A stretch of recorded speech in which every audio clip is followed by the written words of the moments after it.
We've just concluded a sitting of the National Security Council. The meeting was presided by His Excellency the President. The meeting, I believe, lasted for about 4 or 5 hours. Now, today's meeting deliberated on 3 main issues, and I'll tell you the outcome of these issues, the salient points. Of course, the President still remains concerned about the level of security which seems to be cascading for the worse. Given the fact that we have a new organization with new service chiefs, the President has charged all of us to redouble our efforts, especially in view of the occurrences of the last couple of weeks. The predominant issues raising concern for the entire nation remain kidnapping, banditry, and of course terrorism in the northeastern part of the country.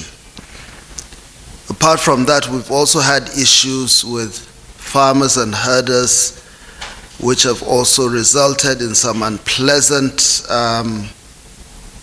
ethnic situations. Now, His Excellency the President has approved, based on our recommendation, the imposition and enforcement of a ban on all mining activities in Zamfara State with immediate effect until further notice. He has directed the Honorable Minister of Defense and the National Security Advisor to deploy massive military and intelligence assets to restore normalcy to that part of the country. He has also approved that Zamfara State be declared a no-fly zone with immediate effect. Now, all non-state actors that have been causing problems for the innocent peoples, not just in Zamfara State or the Northwest Zone, but also the Northeast and other parts of the country in the South-South, have been placed under surveillance by the intelligence agencies. We've had a lot of reports coming in, collusion with people from all walks of life. While the federal government is not averse to the application of non-kinetic means to resolve this problem, I need to make it very clear that the federal government will not hesitate to apply to the fullest its kinetic means to restore normalcy to the country. I'm sure you're all aware of the fact that no country will tolerate a group of non-state actors. No sovereign nation will allow a group of non-state actors to bring it down to its knees and render the state in a state of panic, apprehension, mistrust, disorder, and so on and so forth. Therefore, both the defense and intelligence organizations have been charged that while we look forward to having a peaceful, non-kinetic resolution, we will not allow this country to drift into state failure.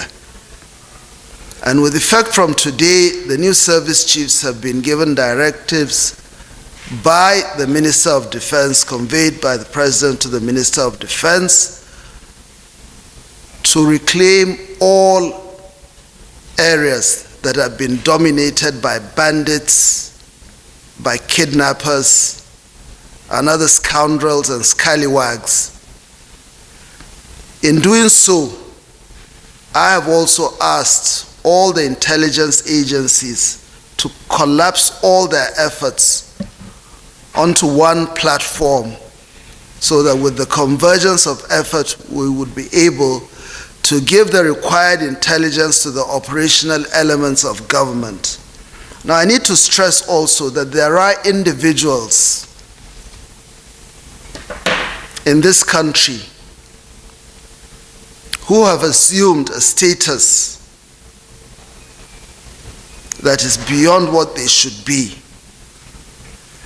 And intelligence from our own sources, the intelligence at my disposal and the disposal of the other intelligence heads, reveals that we have certain entities, certain individuals who are making capital out of insecurity, especially kidnapping. This is a situation that has to be brought to an end, and I'm sending a warning to anybody who is hiding beneath a veneer of some status, whether official in terms of an official capacity or traditional or religious, to stoke the flames of disorder, will have himself to blame. The government is very, very serious about this. Like I said, we're drifting into a situation that we can no longer afford to lose lives.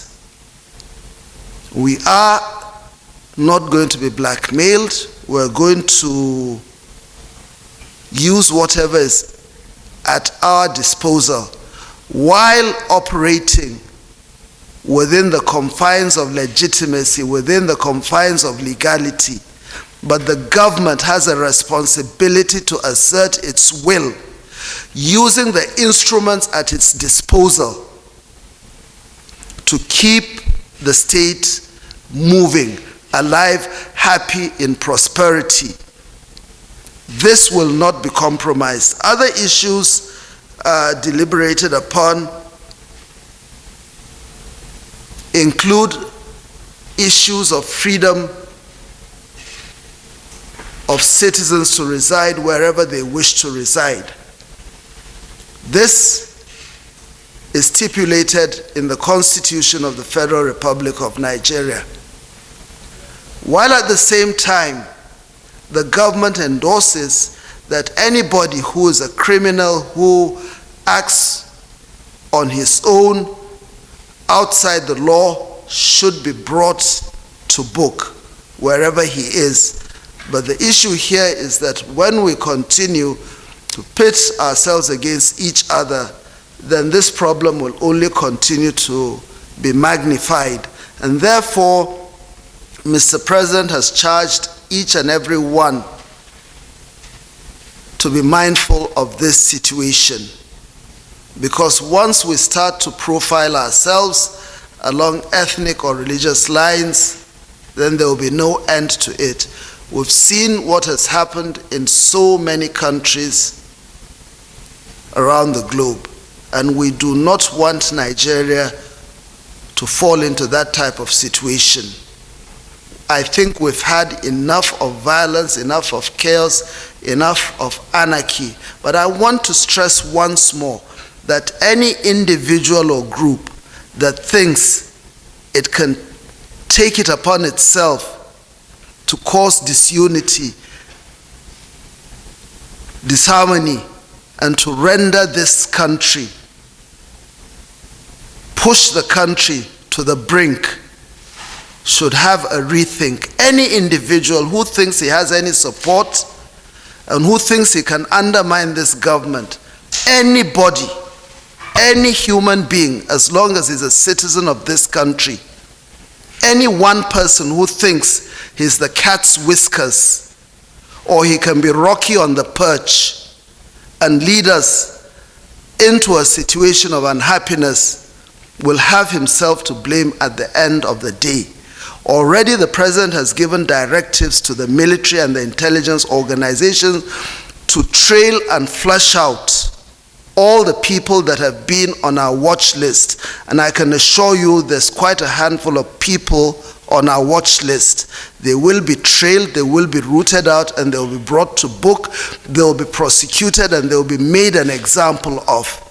And anybody who wants to use this situation to blackmail the government should also think.